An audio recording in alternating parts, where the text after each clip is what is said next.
জীবনটা ছোট্ট ভাই, ব্যাগ গোছাও, বেরিয়ে পড়ো। সাদা বরফে ঘেরা পাহাড়।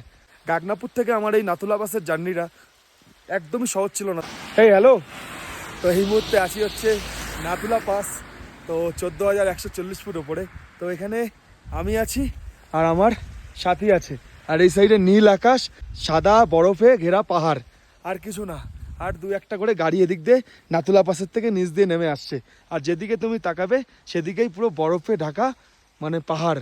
মনে হচ্ছে পাহাড়ের ওপর একটা সাদা চাদর কেউ বিছানা করে দিয়েছে। আর এই দিকে দেখো নীল আকাশটা কত সুন্দর লাগছে। আর এই হচ্ছে আমার সাথী, আর এই আমি।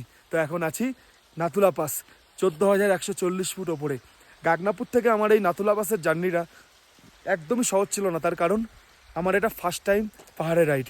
আর ফার্স্ট টাইম রাইডে অনেক এক্সপিরিয়েন্স লাগে, তো সেগুলো আমি অনেকটা কিন্তু এক্সপিরিয়েন্স করেই কিন্তু আস্তে আস্তে এসেছি। তো এখন আর কোনো অসুবিধা হচ্ছে না। জাস্ট এদিকের ভিউটা দেখো, ওফ কি লাগছে, আর আমার সাথীকে কি লাগছে দেখো। আর এটা দেখো, এদিক তাকাও একটুখানি, বরফ, ঠিক আছে। তো এটাই লাইফ, জীবন একটাই, জীবনকে উপভোগ করো নিজের মতন করে। আমার মতন আমি যেভাবে জীবনকে উপভোগ করি, হাজারো সমস্যার মধ্যেও আমি আমার জীবনকে ভালোবাসি, নিজেকে সময় দিই, নিজেকে উপভোগ করি। তাই তোমাদেরকেও বলবো জীবনকে উপভোগ করো, আমি আর আমার সাথী, আর এরকম সুন্দর প্রকৃতি। জীবনটাকে উপভোগ করতে হলে এরকমভাবে উপভোগ করো।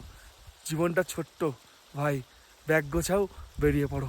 Wow, just